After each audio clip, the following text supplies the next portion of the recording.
السلام عليكم ورحمة الله وبركاته.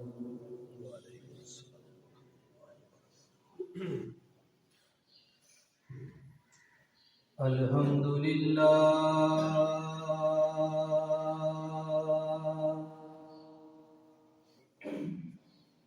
نحمده ونستعينه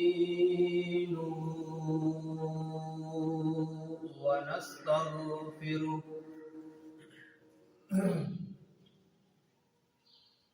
ونعوذ بالله من شرور أنفسنا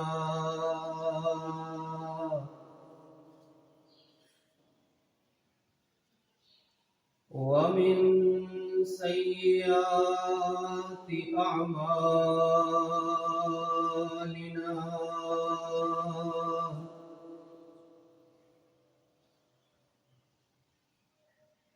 من يهده الله فلا مضل له ومن يضلله فلا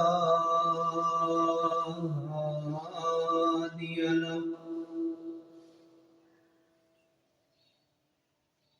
وأشهد أن لا إله إلا الله وحده لا شريك له وأشهد أن محمدا عبده ورسوله فإن خير الحديث كتاب الله وخير الهدي هدي محمد صلى الله عليه وسلم وشر الأمور محدثاتها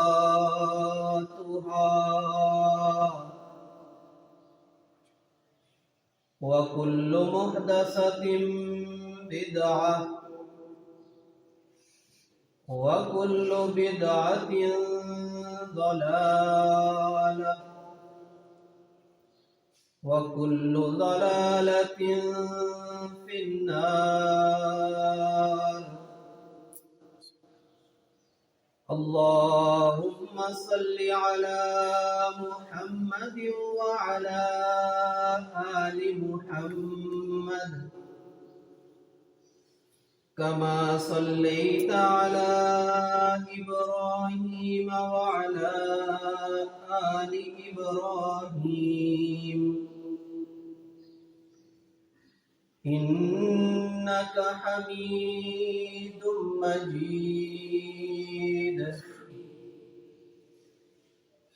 اللهم بارك على محمد وعلى آل محمد كما باركت على إبراهيم وعلى آل إبراهيم إنك حميد مجيد. رب اشرح لي صدري ويسر لي أمري واحلل عقدة من لساني يفقهوا قولي. قال الله تبارك وتعالى في القرآن المجيد: أعوذ بالله من الشيطان الرجيم. بسم الله الرحمن الرحيم.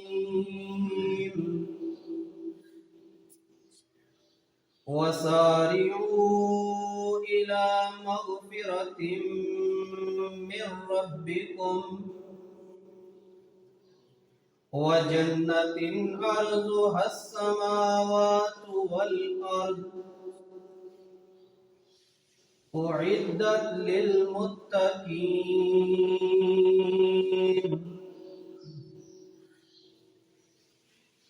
صدق اللہ العظیم وصدق رسولہ النبی الکریم۔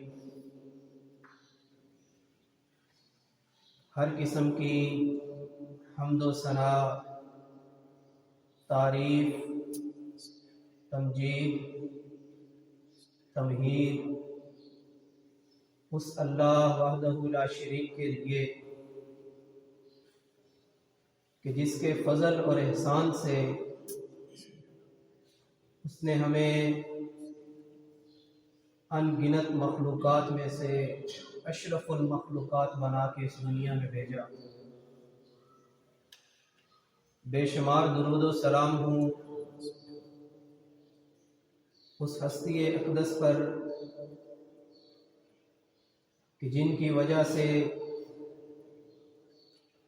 ہمیں ہدایت کی روشنی نصیب ہوئی۔ حضرات محترم، سورۃ آل عمران کی 133 نمبر آیت میں نے آپ احباب کے سامنے تلاوت کرنے کی سعادت حاصل کی ہے۔ اللہ حکم الحاکمین اس آیت میں یہ اعلان کر رہے ہیں کہ اپنے رب کی مغفرت کی طرف، اپنے رب سے گناہوں کی معافی مانگنے کے لیے جلدی سے جلدی کرو، اپنے رب کی جنتوں کے حصول کے لیے جلدی سے جلدی کرو کہ وہ جنت جس کی چوڑائی آسمان و زمین کے برابر ہے اور وہ متقین کے لیے تیار کی گئی ہے۔ عزیز احباب، رمضان المبارک کی آمد ہے۔ یہ وہ مبارک مہینہ ہے کہ جس کا انتظار ایک مومن مسلمان سال بھر کرتا ہے، کیونکہ ماہ رمضان نیکیوں کا مہینہ ہے، کیونکہ ماہ رمضان برکتوں والا مہینہ ہے۔ ماہ رمضان میں اللہ حکم الحاکمین کی بخشش عام ہو جاتی ہے، اللہ کی عنایتیں پہلے سے بھی بڑھ جاتی ہیں۔ اللہ کے یہ بندے ان کو اللہ معافی مانگنے کی توفیق عطا فرما دیتے ہیں، کیونکہ یہ عبادت کا مہینہ ہے، یہ زہد و تقوی کا مہینہ ہے، یہ مساوات قائم کرنے کا مہینہ ہے، یہ صدقہ و خیرات ادا کرنے کا مہینہ ہے، یہ جنت کی بشارت کھلے عام کر دی جاتی ہے اس مہینے میں۔ اس مہینے میں جہنم سے آزادی کے پروانے کھلے عام دیے جاتے ہیں۔ یہ رب کی طرف سے ایمان والوں کے لیے ایک خاص رحمت والا مہینہ ہے۔ یہ اللہ کی طرف سے ایک عظیم تحفہ ہے کہ جو اس رب نے ہم گناہگاروں کو نصیب کیا ہے۔ اب ہمارا یہ فرض بنتا ہے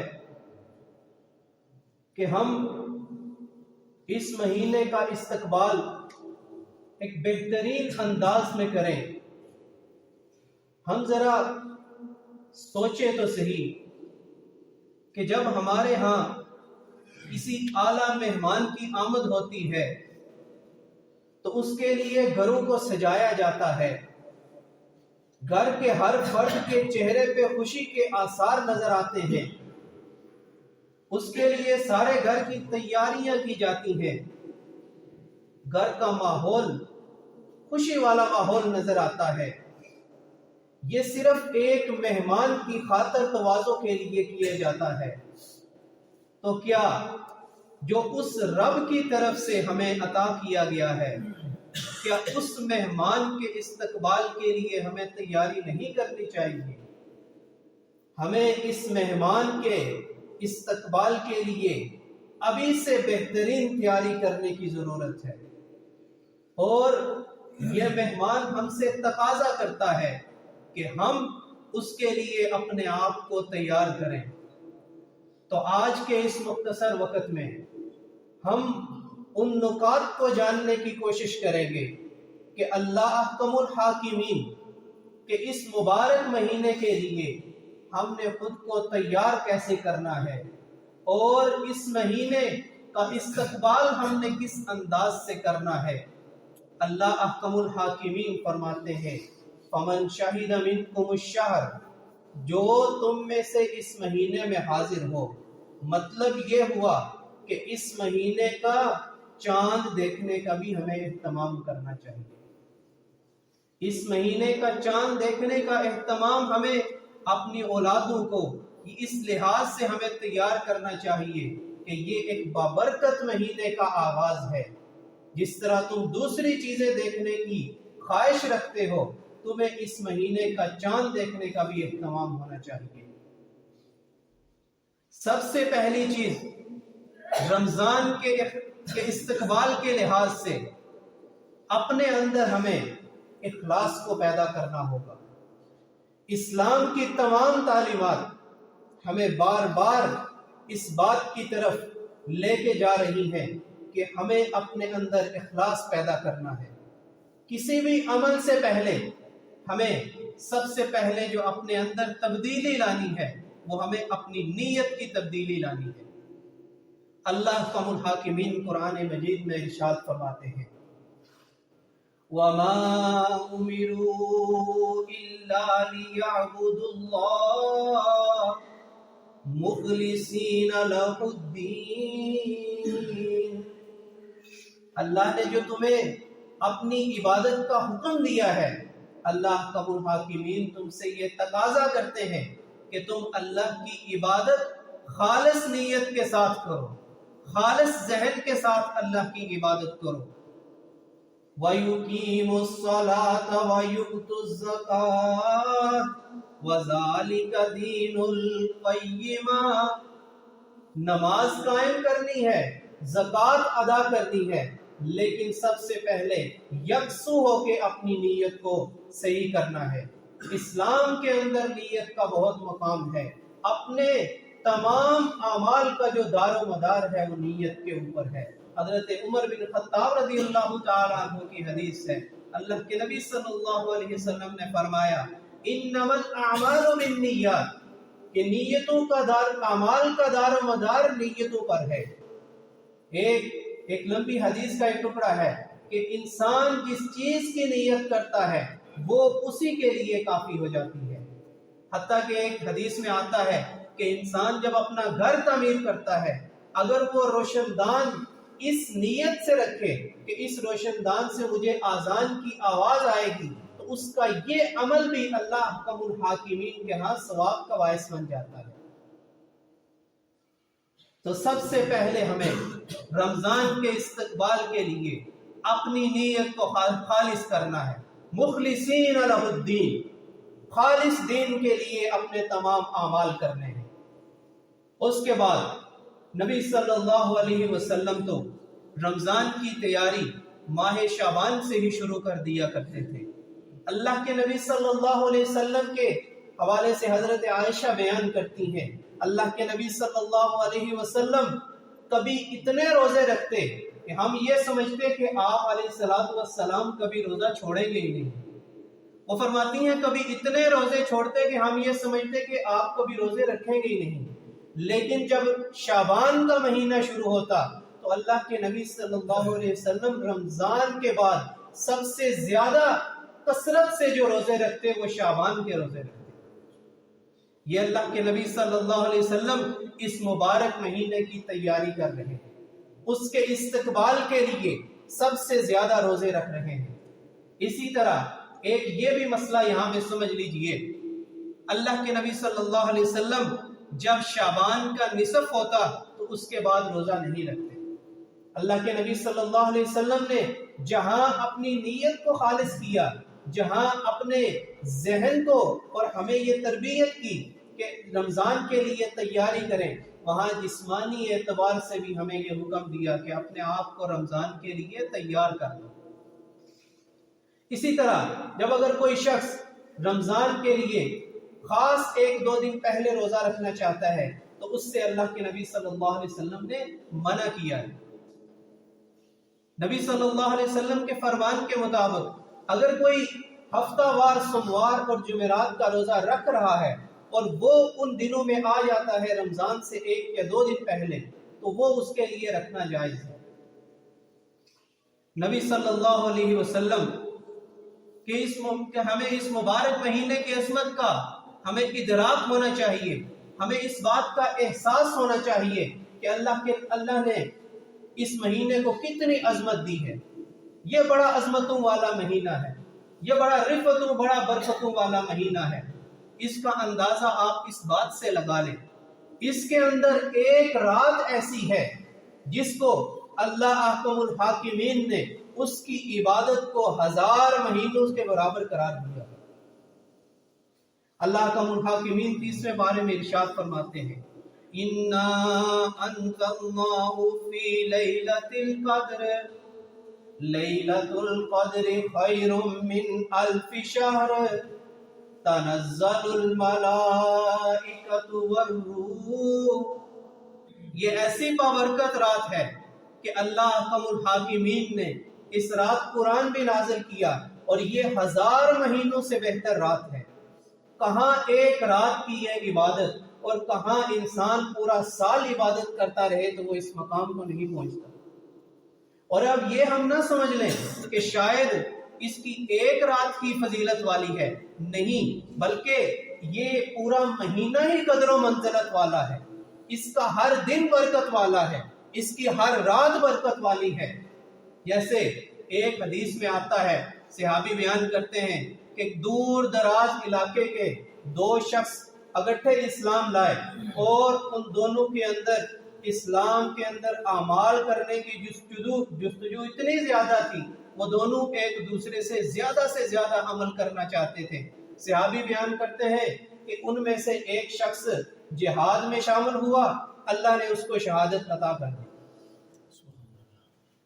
صحابی بیان کرتے ہیں کہ اس کے بعد مجھے خواب میں نظر آیا کہ میں جنت کے دروازے پہ کھڑا ہوں، اندر سے ایک شخص آتا ہے اور وہ اس شخص کو بلاتا ہے کہ جو اس کے بعد 1 سال بعد فوت ہوا، وہ اس کو پہلے جنت میں داخل کرتا ہے، اس کے بعد وہ جنت سے ایک اور شخص دوبارہ باہر آتا ہے اور وہ پھر اس شہید کو بلاتا ہے۔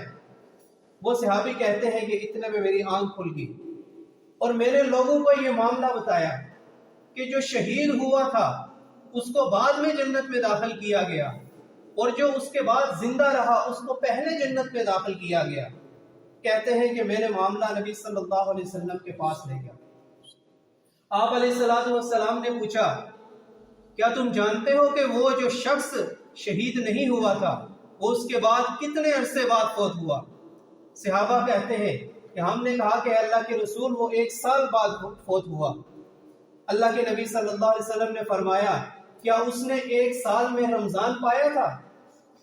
صحابہ کہتے ہیں ہاں، اس نے 1 سال اس کے بعد رمضان کی عبادتیں کی تھی۔ اللہ کے نبی صلی اللہ علیہ وسلم نے فرمایا، اس کی 1 رمضان کی عبادت کی وجہ سے وہ اس شہید کے درجے سے بلند ہو چکا ہے۔ اس شہید کے اور اس عبادت گزار کے درجات میں اللہ نے زمین و آسمان کا فرق کر دیا ہے۔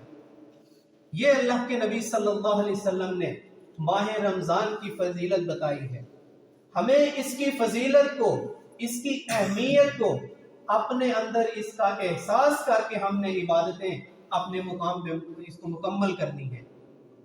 رمضان المبارک کی تیاری میں سب سے جو اہم اور ضروری کام ہے وہ یہ ہے، اپنے دلوں کو صاف کر لیجیے۔ اپنے دل میں کسی کے حوالے سے کوئی حسد، کینہ، بغض، کوئی رنجش رمضان کی عبادتوں سے پہلے اس کو ختم کیجیے۔ حضرت نعمان بن بشیر رضی اللہ تعالی عنہ بیان کرتے ہیں، نبی صلی اللہ علیہ وسلم نے فرمایا، الا وان فی الجسد مضغہ اذا صلحت صلح الجسد کلہ واذا فسدت فسد الجسد کلہ الا وہی القلب۔ اللہ کے نبی صلی اللہ علیہ وسلم فرماتے ہیں کہ اس انسان کے جسم کے اندر ایک حصہ ایسا ہے، ایک ٹکڑا ایسا ہے، اگر وہ ٹھیک ہو جائے تو انسان سارے کا سارا ٹھیک ہو جاتا ہے۔ وہ جسم کا حصہ اگر اس کا خراب ہو جائے تو انسان سارے کا سارا خراب ہو جاتا ہے۔ پوچھا گیا وہ کیا ہے؟ فرمایا وہی القلب، وہ یہ دل ہے۔ اس دل کو درست کر لو تو تمہاری سارے جسم کی ساری عبادتیں درست ہو جائیں گی، انسان کا مکمل جسم درست ہو جائے گا۔ اللہ کے نبی صلی اللہ علیہ وسلم نے فرمایا کہ رمضان سے پہلے اپنے دلوں کی صفائی کر لو۔ تمہاری کسی سے کوئی رنجش ہے، کوئی حسد، کوئی کینہ، کوئی بغض ہے، اس کو رمضان کی عبادتوں سے پہلے اس کو ختم کر لو۔ جب تمہارا دل صاف ہوگا تو تمہارے اعمال میں وہ حسن آئے گا، وہ تازگی آئے گی جو تمہیں دوسرے کے لیے حسد لے کے وہ تمہیں محسوس نہیں ہو سکے گی۔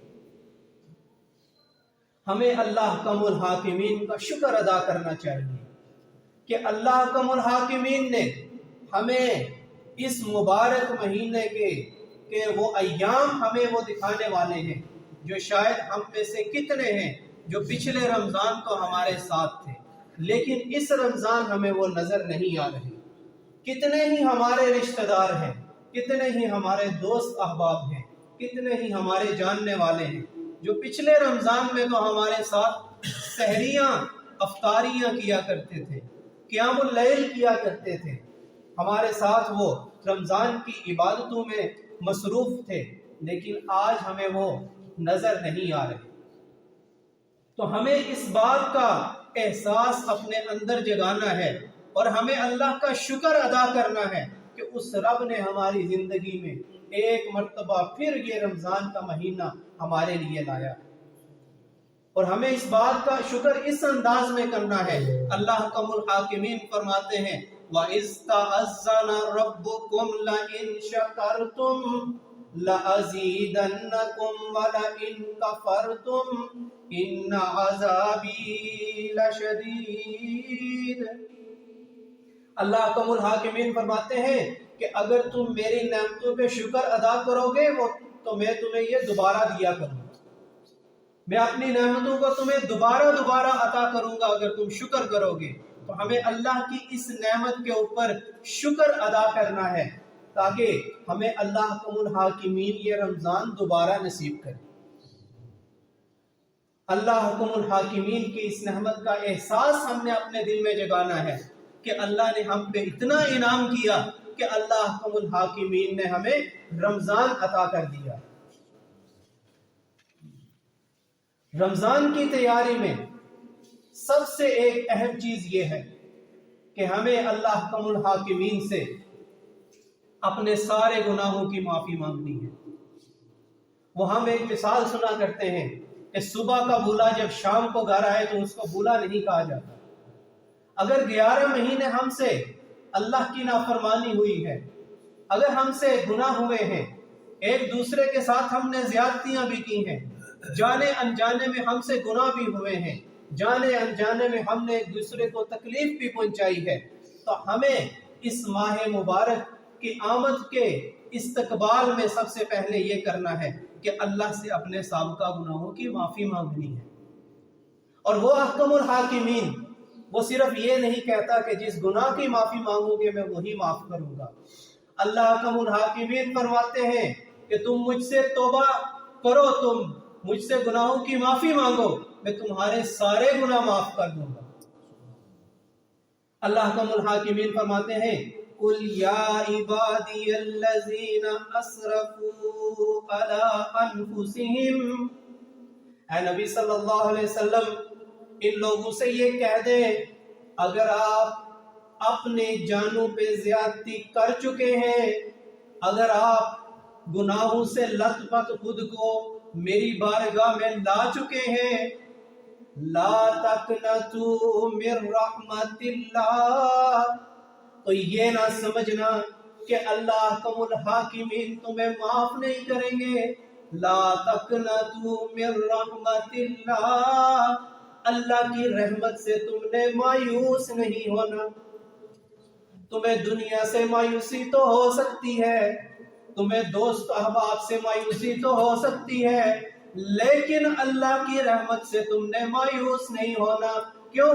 اللہ احکم الحاکمین نے تمہیں رمضان عطا کیا ہے، اور یہ رمضان برکتوں والا مہینہ ہے، اور یہ رمضان جس میں اللہ احکم الحاکمین شیطانوں کو جکڑ دیتے ہیں، اور سب سے زیادہ اللہ احکم الحاکمین جس مہینے میں جہنم سے آزادی عطا کرتے ہیں وہ یہ ماہ مبارک آنے والا ہے۔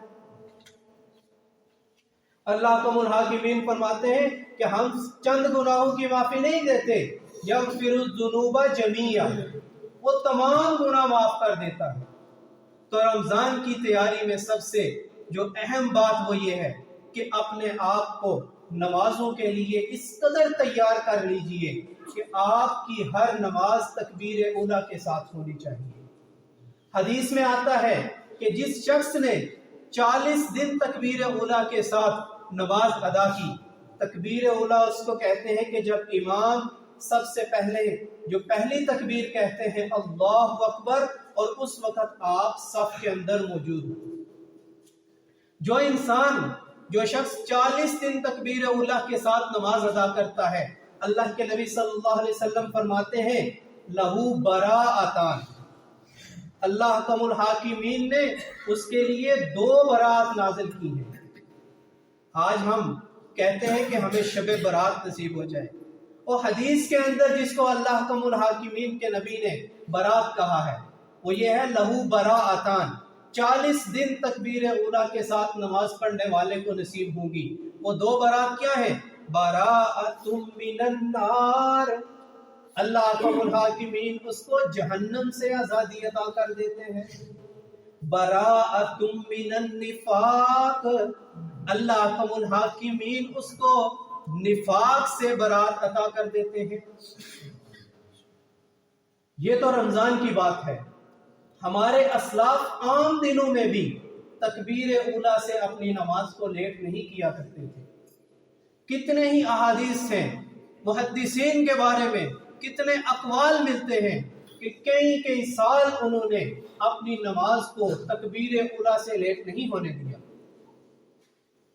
سعید بن مسیب رحمہ اللہ تعالی، ان کے بارے میں آتا ہے وہ یہ کہتے ہیں کہ 30 سال سے میں جب بھی مؤذن کی اذان ہوئی ہے تو میں مسجد میں موجود ہوں۔ 30 سال کوئی معمولی عرصہ نہیں ہے۔ ایک اور امام کے بارے میں آتا ہے وہ کہتے ہیں کہ 40 سال میری نماز تکبیر اولیٰ سے نہیں رہی۔ یہ ان کی عام دنوں کی روٹین ہوا کرتی تھی۔ تو رمضان کے لیے تو ہمیں سب سے زیادہ تیاری کرنے کی ضرورت ہے، اور رمضان المبارک کی تیاری میں ایک بہت ضروری اور اہم بات یہ ہے کہ اپنے عزیز و اقارب میں، اپنے حلقہ احباب میں، اپنے تعلقات میں جتنوں کے ساتھ آپ کی ناراضگی ہے ان کو منا لیجیے۔ کیوں؟ اللہ کے نبی صلی اللہ علیہ وسلم ارشاد فرماتے ہیں تمام بنی آدم کے اعمال ہفتے میں 2 دن اللہ کے حضور پیش کیے جاتے ہیں، ایک سوموار کے دن اور ایک جمعرات کے دن، لیکن 2 وہ آدمی ہیں جن کے اعمال اس دن اللہ کے ہاں پیش نہیں کیے جاتے، وہ 2 آدمی جو آپس میں ناراض ہوں۔ حتیٰ کہ کہا جاتا ہے کہ جب تک یہ راضی نہ ہو جائیں تب تک ان کے اعمال پیش نہیں کیے جائیں۔ تو رمضان سے پہلے جن سے آپ روٹے ہیں ان سے منا لیجئے، حقوق اللہ میں اگر کوئی غلطی ہوئی وہ کہیں نہ کہیں درست ہو جائے گی، عبادتوں میں اگر کوئی کہیں پہ کوئی مسئلہ ہوا وہ زندگی میں کہیں نہ کہیں بہتر ہو جائے گا۔ لیکن یہ یاد رکھیے قیامت کے دن اس وقت ہم جس معاشرے میں رہ رہے ہیں ہمارے سب سے زیادہ جو نمبر کٹنے ہیں وہ حقوق العباد میں کٹنے ہیں۔ حقوق العباد تب تک معاف نہیں ہوں گے جب تک وہ بندہ آپ کو معاف نہیں کرے گا۔ تو قیامت کے دن سب سے زیادہ ہمیں جو نقصان ہوگا وہ اس لحاظ سے ہوگا۔ اللہ کے نبی صلی اللہ علیہ وسلم کی ایک حدیث ہے، اللہ کے نبی صحابہ سے پوچھتے ہیں مل مفلس، یہ مفلس کون ہے؟ مفلس کہتے ہیں عربی میں غریب کو۔ صحابہ کرام نے اپنے علم کے مطابق یہ جواب دیا کہ جس کے پاس کوئی درہم دینار نہ ہو وہ غریب رہتا ہے۔ اللہ کے نبی صلی اللہ علیہ وسلم نے فرمایا یہ تو دنیا کی بات کر رہے ہو، آخرت میں غریب وہ ہوگا کہ جس کی نمازیں تو بہت ہوں گی، جس کے نفلی صدقات و خیرات تو بہت ہوں گے، لیکن جب اس کے اعمال تولے جائیں گے تو اس کے اعمال بہت کم ہوں گے۔ وجہ یہ ہوگی کہ اس نے کسی کو گالی دی ہوگی، وجہ یہ ہوگی کہ اس نے ہمسائے کو تنگ کیا ہوگا، وجہ یہ ہوگی کہ اس نے کسی کا ناحق قتل کیا ہوگا، تو اس کے جتنے بھی اعمال ہیں وہ مظلوموں کے اس کھاتے میں ڈال دیے جائیں۔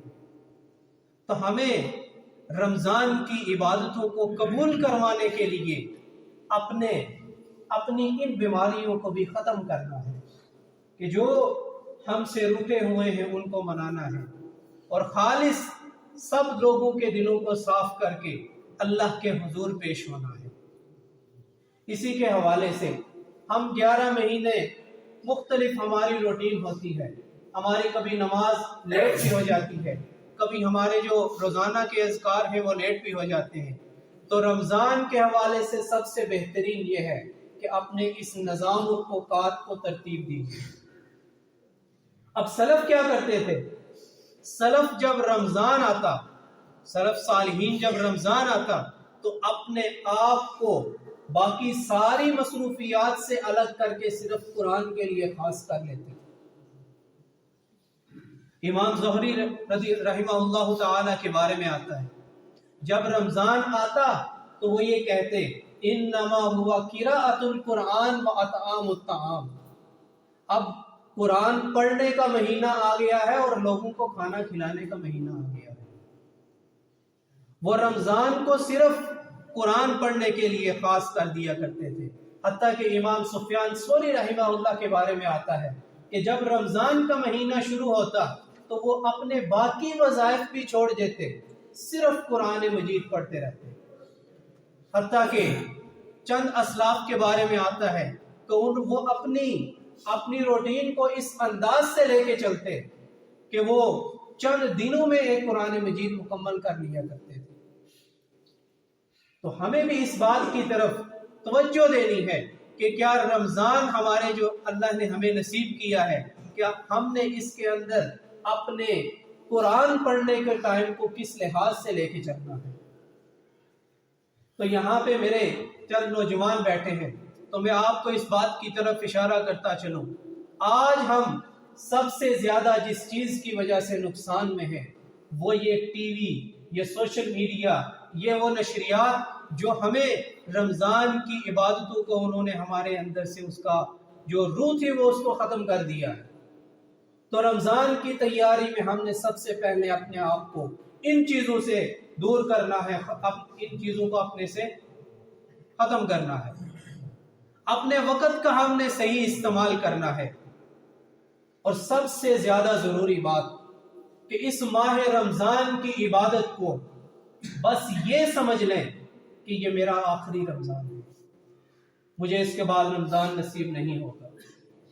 تو اس کی وجہ سے جو آپ کی عبادت کے اندر خلوص آئے گا وہ کسی اور وجہ سے نہیں ہو سکتا۔ اللہ کے نبی صلی اللہ علیہ وسلم کی حدیث اذا كنت فی صلاتک، جب تو نماز کے لیے کھڑا ہو اور جب تو نماز پڑھنے کا ارادہ کر تو یہ سمجھ لے فصلی صلاۃ المودع، تو یہ سمجھ لے کہ یہ میری آخری نماز ہے۔ تو یہ بات تمہاری عبادت کے اندر خلوص پیدا کرے گی۔ اور رمضان اور قرآن کا تو رشتہ ہی الگ ہے۔ اللہ احکم الحاکمین فرماتے ہیں شہر رمضان الذی انزل فیہ القرآن، یہ تو وہ مہینہ ہے کہ جس کے اندر اللہ نے قرآن نازل کیا ہے۔ آپ علیہ الصلوۃ والسلام خاص طور پہ رمضان المبارک میں حضرت جبریل امین علیہ السلام کو قرآن کا دور کرایا کرتے تھے، آپ ان کو قرآن مجید سنایا کرتے تھے۔ اور رمضان کی تیاری کے حوالے سے یہ ہے کہ اپنی دعاؤں کا معمول بنائیں، اللہ احکم الحاکمین سے مانگنے کی عادت ڈالیں، اللہ احکم الحاکمین سے جو رشتہ پچھلے 11 مہینوں میں ہمارا کمزور ہو چکا ہے اس کو مضبوط کرنے کے لیے اپنے آپ کو تیار کریں، اپنی دعاؤں کو کا معمول بنائیں۔ حدیث میں آتا ہے، حضرت عبداللہ بن عمر رضی اللہ تعالیٰ عنہ بیان کرتے ہیں، نبی صلی اللہ علیہ وسلم نے فرمایا جس شخص کے لیے دعا کا راستہ کھل گیا، جس شخص کے لیے اللہ نے دعاؤں کو اس کی توفیق دینا شروع کر دی، اللہ احکم الحاکمین کے ہاں اس کے لیے رحمت کے دروازے کھول دیے جاتے ہیں۔ اور اللہ کی یہ سنت ہے کہ اللہ کبھی خالی ہاتھ نہیں لوٹاتے۔ حضرت سلمان فارسی بیان کرتے ہیں، نبی صلی اللہ علیہ وسلم نے بیان فرمایا ان ربکم حیی کریم، تمہارا رب بڑا حیا والا ہے، تمہارا رب بڑا کرم والا ہے۔ یستحیی من عبدہ، وہ اپنے بندے سے شرما جاتا ہے، کب؟ جب وہ بندہ اس کے سامنے اپنے ہاتھوں کو پھیلاتا ہے، کس بات سے؟ فیردہما صفرا، اللہ احکم الحاکمین شرم محسوس کرتے ہیں کہ اس شخص نے میرے سامنے ہاتھوں کو پھیلایا ہے اور میں اس کے ہاتھوں کو خالی واپس لوٹا دوں۔ یہ اللہ احکم الحاکمین کی سنت ہے کہ جب ہمیں دعاؤں کی عادت پڑ جائے گی تو اللہ احکم الحاکمین کبھی ہماری دعاؤں کو رد نہیں کریں گے۔ لیکن ہم نے کبھی مانگا ہی نہیں، ہم نے کبھی اللہ احکم الحاکمین کے ساتھ کوئی وہ تعلق قائم کرنے کی ضرورت ہی محسوس نہیں کی۔ ہم تو ایسے بدبخت ہیں کہ مکہ مدینہ میں ہو آتے ہیں لیکن وہاں پر بھی ہم سے اللہ کو وہ تعلق استوار نہیں ہوتا۔ وجہ یہ ہے کہ ہم نے اللہ کو کبھی تنہائی میں یاد ہی نہیں کیا۔ عزیز بھائیو، اللہ کی یاد میں بہنے والا ایک آنسو آپ کی جہنم سے آزادی کے لیے پروانہ بن سکتا ہے۔ تو ہمیں اللہ احکم الحاکمین سے دعا کرنی چاہیے کہ اللہ نے ہمیں یہ جو رمضان عطا کیا ہے، یہ اتنی برکتوں والا، اتنی رحمتوں اور فضیلتوں والا مہینہ ہماری زندگی میں آ رہا ہے، تو ہمیں چاہیے کہ ہم اس کی تیاری کے لیے یہ جتنے بھی نکات میں نے آپ احباب کے سامنے پیش رکھنے کی سعادت حاصل کی ہے، ہم ایک ایک کر کے اس کے اوپر عمل کرنا شروع کرتے ہیں۔ اور رمضان المبارک ایک ایسا اللہ کی طرف سے انعام ہے کہ یہی ہماری زندگی میں حقیقی تبدیلی لا سکتا ہے۔ اور یہ بات یاد رکھیے، تبدیلی ہمیشہ وہی ہوتی ہے کہ انسان جس کے جانے کے بعد دوبارہ بدلے نہیں۔ ہم ایک رمضان گزرتا ہے اور رمضان کی آخری رات، یعنی جس کو ہم عموماً چاند رات کہتے ہیں، ہم اس رات میں ہمارے نوجوان ایسا کچھ کر دیتے ہیں کہ پتہ ہی نہیں چلتا کہ یہ مسلمانوں کے درمیان ایک اتنا عظمت والا مہینہ گزرا ہے اور انہوں نے اپنے رب سے گناہوں کی معافی مانگی ہے۔ تو ہمیں چاہیے کہ جہاں رمضان ہماری زندگی میں یہ تبدیلی لے کے آئے، اور یہ تبدیلی ہمیشہ کی طرح یہ ہمارے ساتھ ہونی چاہیے۔ اور اللہ کو بھی، اللہ کے نبی صلی اللہ علیہ وسلم کو بھی وہی کام پسند تھے۔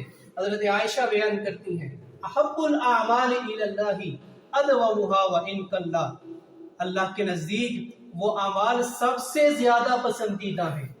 احب، سب سے زیادہ پسندیدہ اعمال اللہ کے نزدیک کیا ہے؟ ادومها وان قل، جن میں ہمیشگی ہونی چاہیے اگرچہ تھوڑے ہوں۔ تو اللہ احکم الحاکمین سے دعا ہے کہ اللہ احکم الحاکمین ہمیں رمضان المبارک کی صحیح طریقے سے اس کا استقبال کرنے کی اور تیاری کرنے کی توفیق عطا فرمائے۔ وآخر دعوانا ان الحمد للہ رب العالمین۔